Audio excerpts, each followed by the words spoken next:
I'm refusing to take a DNA test, and the reason is I want to keep my inheritance. I know it sounds greedy, but you will not believe this story. Let me tell you. I, 25 male, am having a clash of morals and obligations, and would like an outside perspective. When I was 13, my parents died, and I was raised by my paternal grandparents. It was the easiest choice since they lived in the same area when my parents were alive, and I visited them frequently. I am my grandparents' only grandchild, as my aunt, 43, is a child-free, so when they passed on, they left me their house. The current value of the house is around $500,000, and that's lowballing the estimate, and it's fully paid off, so I basically have a really good head start in life, although I could never imagine selling it. Recently, I was approached by a man we'll call John, who's 38, claiming to be my grandfather's son, and would like a DNA test to verify. I was shocked and did not believe him, and told him to F off, because that would mean my grandfather cheated on my grandmother. He also contacted my aunt, and she recognized him as the neighbor's kid who moved away years ago. Apparently, my grandparents were friends with his parents, but then, one day, there was a huge fight and the couple just moved. John stated that his mom had an affair with my grandfather, and when the husband found out, he divorced his mom and they were forced to sell the home. John said that his mom's husband wanted nothing to do with him, since he wasn't sure if he was the father and abandoned him. Years later, John tracked him down, and after a DNA test was confirmed, he wasn't the father. John's mom confessed that the only other possible candidate was, yep, my grandfather. John's mom insisted her ex was the father for years. My aunt lives in another country, so John has been asking me to do a DNA test, so he can finally know for sure who his father is. I was willing to do it until my girlfriend, who brought up the issue of ownership of the home. I did a quick check, and if the DNA test proved John is indeed grandfather's son, he might be able to sue for a share of the estate. If it came down to it, it would be a forced sell, and my home, there's no way I could buy out even 1/3 of the share, if John wanted it. I contacted John and said that I would be more willing to do a DNA test, but only under the condition that he signs away any rights or claims to the house, if he's proven to be my grandfather's son via paperwork. My lawyer will draw it up. I did not hear from John for days, but then got an angry call from a woman, claiming to be his wife, who called me greedy and selfish. That I couldn't possibly know the pain of not knowing who my father is, and that my grandfather owes this to John. I hung up on her and contacted a lawyer. So far, unless John can present enough evidence to create doubt, he doesn't have much of a case, especially since the possible father is deceased. While I'm content with never giving John what he wants until he waives his rights, my aunt won't either. His wife has begun stalking me on social media and putting me on blast. So what I'm asking is, am I the a-hole? Drop your opinions down below. So guys, this is a different or unusual situation than we're used to when it comes to an inheritance drama. In my opinion, I say not the a-hole. Before I can explain, I saw a comment in the original thread that explains exactly how I feel. Let me read it to you. Not the a-hole. The wife and John are definitely going to sue for the estate. The fact that he did not agree to draw up papers to ensure that doesn't happen is suspicious. If he really just wanted to know who his bio father is, he would have agreed. You both would have taken the test and you guys would get the results, and that would be the end of it. Guys, let me know in the comment section down below what you think of this story. Our next story we're going to look at involves an entitled mother. Entitled mother thinks that because they birthed my niece, they can take the majority of her money. Guys, this is a wild one. Smash that subscribe button if you're new to the channel, and let's get right into story number 2. My sister, 38, has 3 kids. Her eldest, 18, moved out a few months ago and got her own place. The other 2 kids still live with my sister and her partner. My niece has been trying her best since she moved out. She had a partner and a job lined up, but everything went to shit. Her partner broke up with her and she had a breakdown, and now she's not getting the job and is on sick leave because her depression took over. My niece has to use my sister's bank account to get her benefits paid into because, well, she doesn't have the appropriate identification to open her own.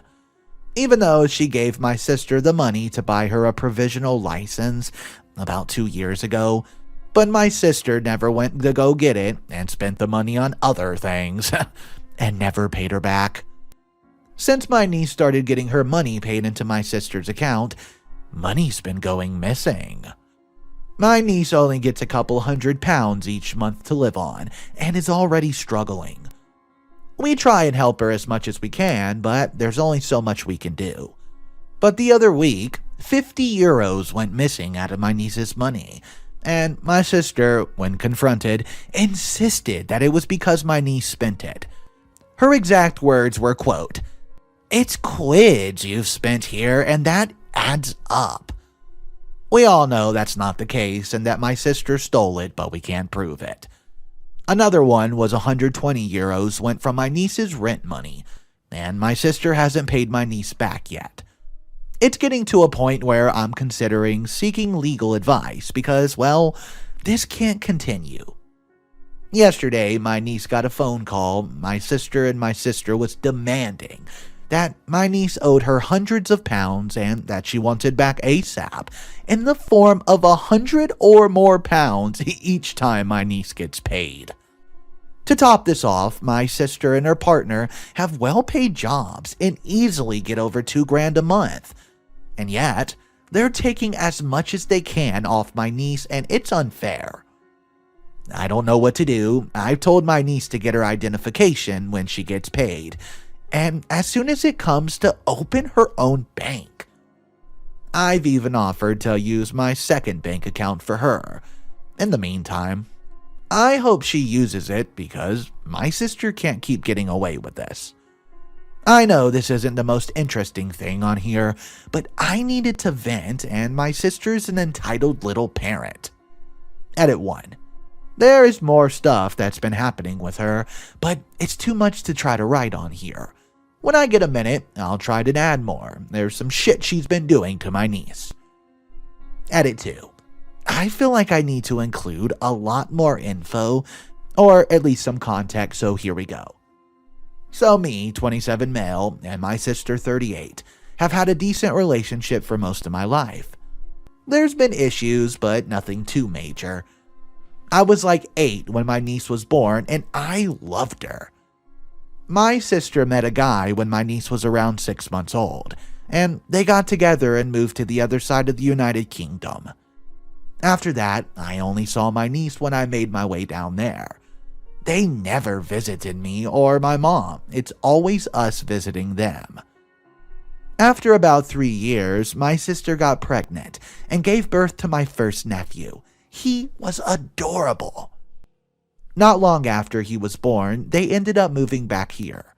They moved in with me and my mom, trashed our house, then moved out into a council house, about 10 minutes away from mom's. Then, in 2008, my stepdad, which is my mom's husband, committed suicide. This rocked our family to the core. My sister blamed my mom, and my mom blamed my sister, and I was banned from seeing my sister, niece, and nephew. This stayed for about a year or two before I started sneaking to see them. A lot more happened, but it's way too long and difficult to put on here. At 16, I moved out of my mom's house and went staying with my sister.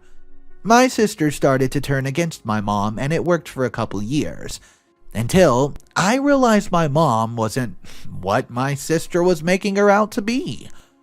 I moved out not long after that. Social services got called by the school when I was staying there because my sister's partner was screaming at my niece like he was literally right up in her face screaming at her. And my niece turned away from him and he grabbed her face and popped her nose and she was bleeding. She was 8 at the time and he was around 30. The police and social services were called, but my sister got away with it, saying it was just an accident. Even though it convinced my niece to tell her teachers it was an accident, I only recently learned about this. Then, other things started happening with my other sister, domestic violence. So, the attention turned and my sister and her partner started doing cocaine. Because they both have high labor jobs, so they said they needed it. It's now taken over. While all this was going on, my sister and her partner started treating their kids like slaves, making them do everything, and if they didn't do it, they would be punished, with either verbal abuse or electronics taken away and grounded. I'm all for kids doing chores, earn your way and all that, but they were forcing them to do all the housework. It's just unfair.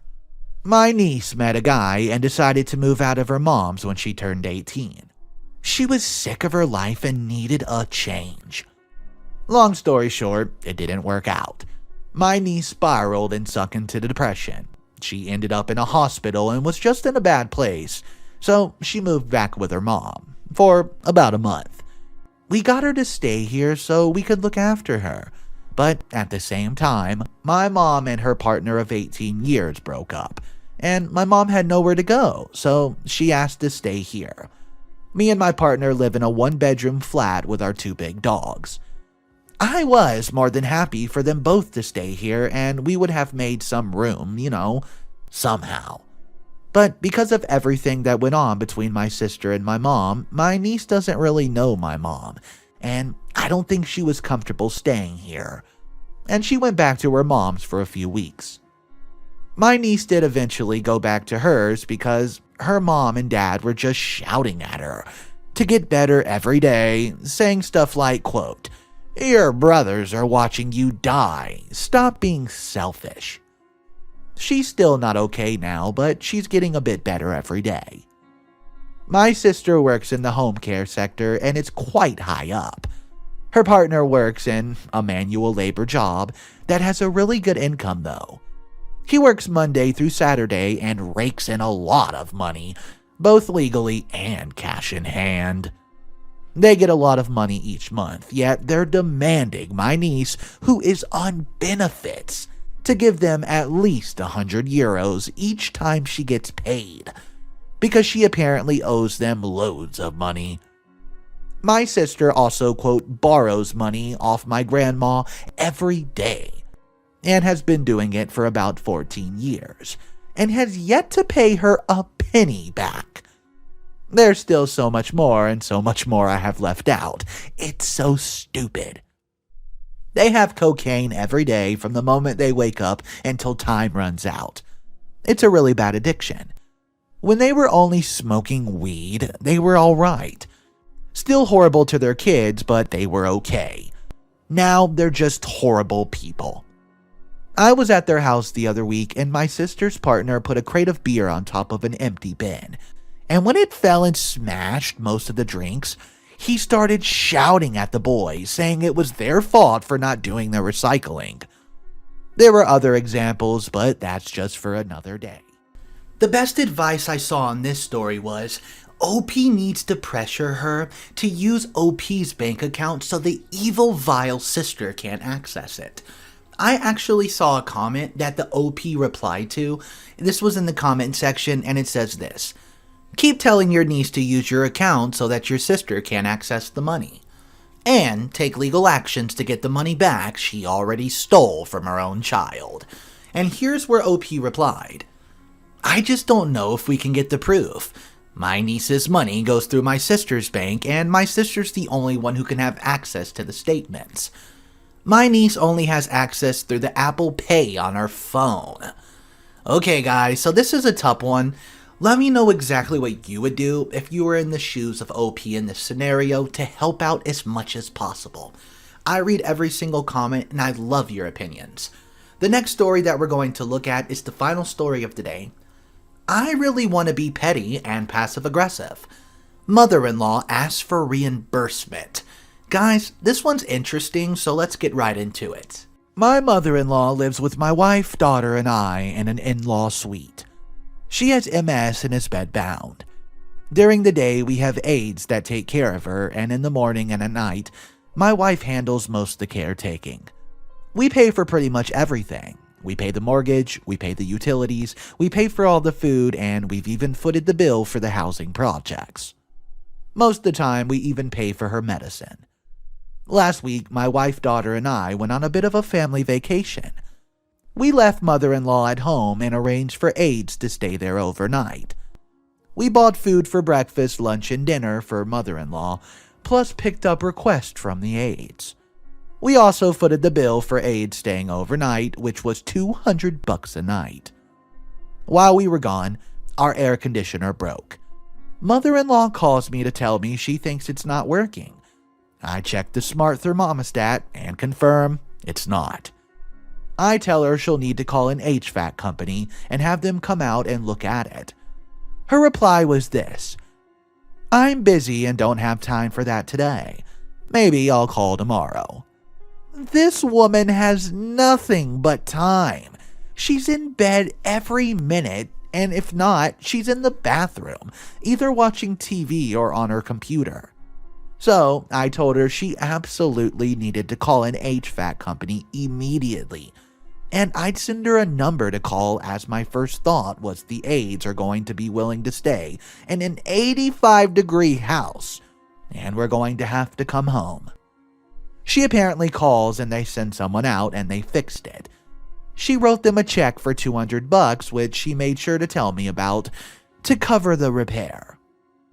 We got back from our vacation on Sunday, and Monday during the day, I get an email from her, even though she could have called or just talked to me when she heard me downstairs, or even saw me coming home, asking me to reimburse her for the repair bill, quote, because she has a lot of credit card debt she's trying to pay off. We just dropped an extra $1,500 so that we could go on a 6-day vacation, and she has the audacity to ask me to cover the AC repair bill. This is an unusual behavior for her to try, and absolutely has no consideration for anyone else, but this one's just hitting different. I'm really tempted to go down, give her a check for $200, then immediately remove the cable box from her room that costs $10 a month, and change the internet password so she loses access. I'm not going to, since that'll just put my wife in the middle, and any satisfaction I get from pissing off mother-in-law will quickly be lost due to having a pissed-off wife. But I'm sitting here imagining how great it would feel until mother-in-law calls my wife.